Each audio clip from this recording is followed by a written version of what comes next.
Hi everybody, thanks for joining me. My video today is going to be a review of my Louis Vuitton Graceful MM. I bought it in the Damier Azur. I've owned this bag for a couple of months. I got it specifically for a summer bag. This is my very favorite canvas that Louis Vuitton does. I just love the blue and white checks. I feel like it's bright and fresh for spring and for summer, and it kind of lifts my spirits when I see it. This is my only Louis Vuitton item that I own in the Damier Azur. I did have one once before. I believe it was the Soleil bag, and I had it locked in my car. Somebody smashed my window and stole my bag. Don't ever lock your purse in your car if you don't want to lose it. It was a terrible experience. It kind of took me a while to get over it, but I decided to make another purchase, and so here I am with my relatively new Graceful bag. So as you can see, and like I said, I got it in the MM style. It does come in two sizes. The PM is a little bit smaller, probably a little bit more popular as well because it was sold out online and really not available in the store either. Otherwise I would have purchased that one, but I didn't really want to wait and put my name on a waiting list. I wanted to use it for the summer, so I decided to go ahead and get the MM size because it was just a little bit bigger. And since I do like a roomy bag anyway, I figured it would work for me. But this is about 16 inches wide, definitely around the size of a Neverfull MM, and looks to be about 14 inches tall as well. So it is a substantial size. So let me go over a couple of the details. You can see that it has a wide strap, and the strap gets wider in the middle and tapers on either side.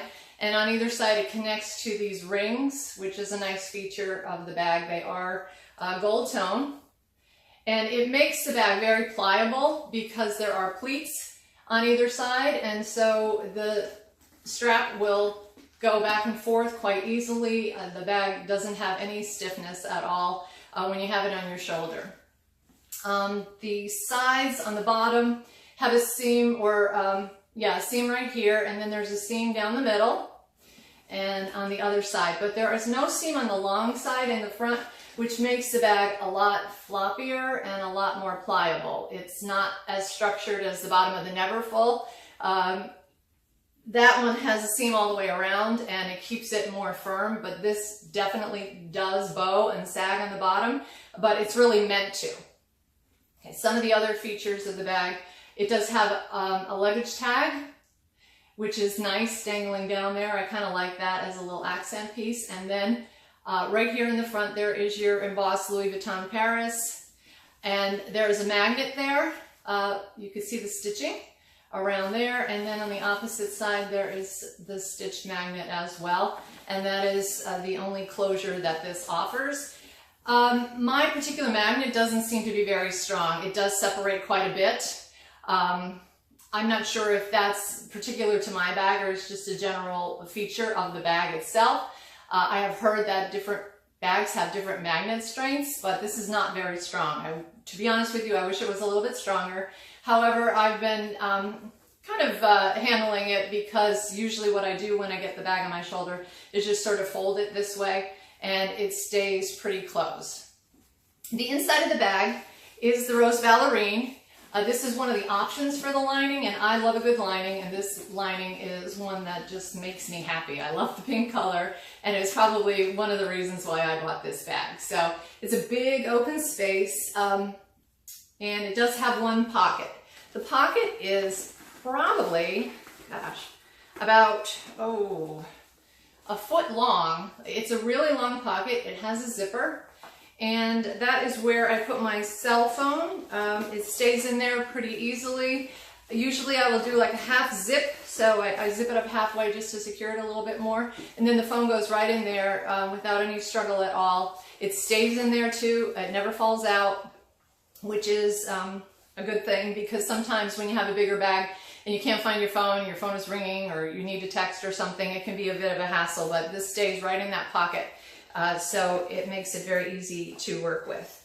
But other than that, there's really nothing else inside the bag. Like I said, it's just a big open space, and the bag itself is very, very pliable and floppy. You can see as I'm moving it around here that it really does not want to stay open. It just wants to close up.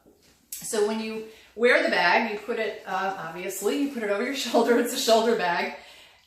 And then it just kind of folds upon itself. So you can see right here, now this is empty, but even when it is full of items, it tends to be very much a soft and pliable bag. So it will do just this sort of fold thing, and it gets a little bowed on the bottom. And it's very much a hobo bag. I would never call this a tote bag, really, although it does look like a tote bag from a distance or upon first impression. But when you are using it, it is definitely a hobo bag. So it's really soft and very unstructured.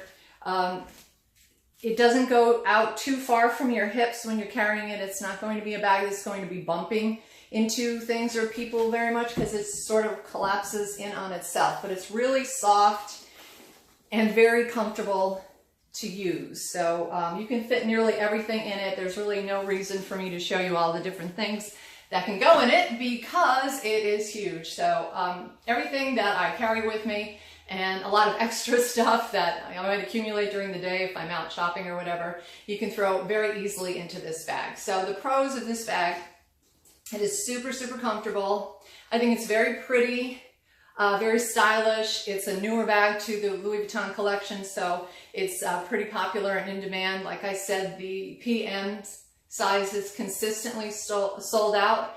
And the MM size may be sold out in various linings. It does come, I believe, in the beige lining too. You could buy it in the brown damier, the damier ben, and you could buy it in the canvas monogram as well. I don't know if it comes in any other fabrications. I think maybe one of the leathers. It might be available in one of those. But overall, I would have to say that I've really been enjoying this bag. If you are a person who likes a very structured bag, this is probably not going to be the bag for you. I definitely wouldn't recommend it if you like a structured bag, because the bag does have a tendency, you know, to just, like I said, flop in on itself. It's very squishy. As you can see, I'm just squishing it up here. So if that doesn't work for you, I don't recommend this bag. If you're looking for something big with a little more structure, you can definitely try out the Neverfull, which is behind me over there. I personally don't use that one as a handbag. It just doesn't work for me because it doesn't have enough security. Now, the security on this is considerably better, in my opinion, or at least in my experience, because of the magnet and because of the fact that the top does kind of pinch together.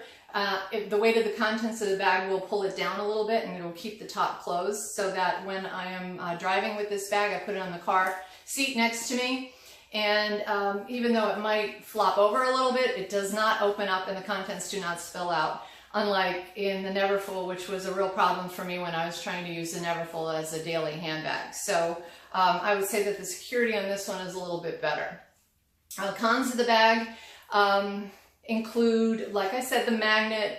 It's not as strong as I would like it to be. And if you are a person who does not do that well with really, really roomy bags, I would say that this probably won't work for you either. So if you don't like hobos, or you don't like big, capacious bags that just, you know, you kind of have to rummage in to get into them, this probably won't work for you. One other con on this bag is that sometimes if it's on my shoulder and I have to reach into my bag, I have a difficult time seeing where everything is. And you can see as I'm trying to reach in there, the bag itself doesn't open up too much underneath your arm because of the one strap. Now, if this were a tote bag with two straps, you might be able to pull the one strap and open the bag up and reach in a little bit more easily. So those are some things to consider if you are thinking about buying this bag. But overall, for me, it's been working really well, and I've been really enjoying it. I just love the Damier Azur color, and I feel it is, like I said, I just feel like it's a beautiful color, and it's bright and fresh, and it just lifts my spirits. So that is it for my Graceful bag. I hope that was helpful for you if you're thinking about buying it. And if you like this video, please don't forget to like it and to subscribe. I have lots more videos coming about different bags that I own. And I certainly want to thank you for watching this video today. So thank you very much, and I will see you again next time. Bye-bye.